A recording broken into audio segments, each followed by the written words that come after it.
tere tulemast vaatama eelmist aastat kokkuvõtvat turuülevaadet. 2020 jääb ka kinnisvaras muidugi meelde Covidi aastana, aga turg on olnud nii muutlik, nii ettearvamatu, et selliseid liikumisi siin aasta alguses ette näha oleks olnud täiesti võimatu.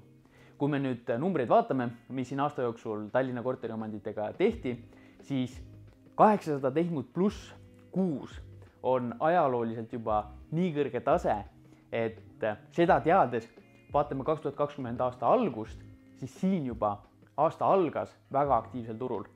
Kui siin kevadel muidugi korraks lõigati tehingute arv praktiliselt pooleks, siis suvel olukord stabiliseerus, tehingute arv taastus, sügis-talv oli jällegi täiesti crazy. Kui siin pannakse mitu kuud järjest 900 tehingut pluss, siis Tallinna turul võib seda lugeda juba täielikuks buumimiseks. Kui nüüd võtame ette korterite keskmise tehinguhinna, siis selliseid numbreid Tallinn varem näinud ei ole. Põhimõtteliselt terve aasta jooksul 2000 eurot ruutmeeter, keskmine Tallinna korter. Korraks siin suvel väikene korrektsioon oli, aga seegi pigem oli mõjutatud rohkem tehingute struktuurist kui millestki muust. Korraks tõmmati uusarenduste tehingutesse pidurit, aga aasta lõpp jällegi täiesti crazy. 2 korda löödi kõigi aegade hinnarekordit. Detsember muidugi pani ka kõva punkti aastale, 2262 eurot ruutmeeter, keskmine Tallinna korter, täiesti jõhker. Ma korraks näitan ka laoseisu graafikut. See on nüüd see pilt, mis näitab praegustele ostjatele ära, miks iga objekt, mis sa vaatama tahad minna, ongi 4-5 päeva pärast müüki tulemist juba broneeritud. Meil ei ole piisavat pakkumist, et ostjate isu rahuldada.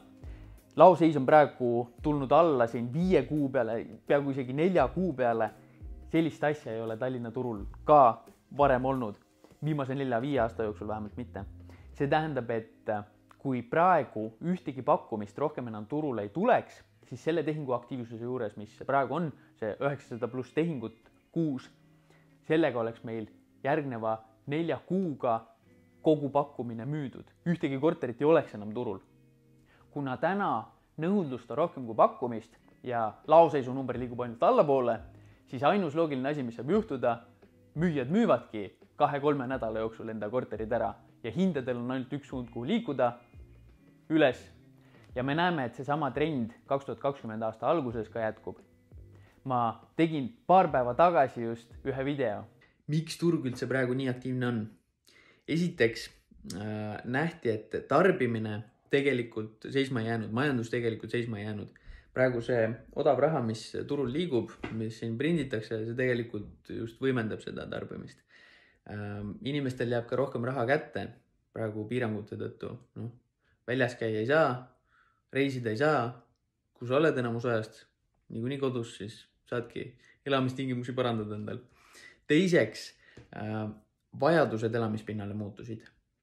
Päris palju vaadatakse praegu linnast välja maju, ridakaid. Nähakse, et päris iga päev ei peagi kontoris kohal olema.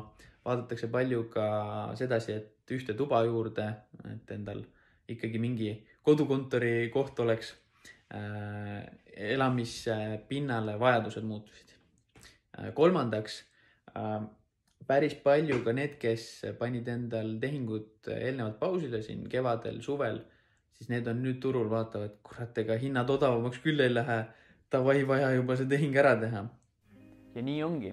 Ja tegelikult mõjutab hinnatõusu sellist rapsimisturul väga kõvasti see, et müüjad pole veel aru saanud, et praegu on räigelt hea hetk müüa, et pakkumist on niivõrd vähe, konkurentsi on niivõrd vähe. Praegu ongi olukord, kus midagi head tuleb turule, sellel on kohe mitu tahtjat ja see ajabki hinnad ülesse. Nüüd, mida oodata kinnisvaras aastat 2021? Suuremad muutused, suuremad trendid nagu äärelinna kolimine, linnast välja kolimine, ärikinnisvaras teatud muutused. Need protsessid toimusid siin enne Covidit, toimuvad ka pärast, praegu lihtsalt kiirendatud tempos võib-olla. Turg on aasta alguses olnud veel aktiivsem, kui ta oli eelmise aasta lõpus. Kuni inimestel tööl on käia, siis aktiivne turg see jätkub. Praegu 2021 tegelikult Tallinna kinnisvaraturult ongi oodata väga tugevat aastat, nii et loodan, et sinul, sinu pereliikmetel enda unistused saavad täidetud, elukoht saab vahetatud. kui sul on turu kohta mingeid küsimusi, nagu ikka, kirjuta mulle Facebookis, Instagramis, siin YouTube'is vajuta subscribe, saame ka uuel aastal kõikidel videotel silma peal hoida. Vlogiga liigume edasi, teeme õpetlikke seeriaid, praegu on 9-osaline seeria pooleli, kuidas osta esimene kodu. Turuanalüüsiga ilmselt formaati natukene muudame, aga suure tõenäosusega liigume ka edasi, nii et näeme järgmises osas. Seniks, tšau!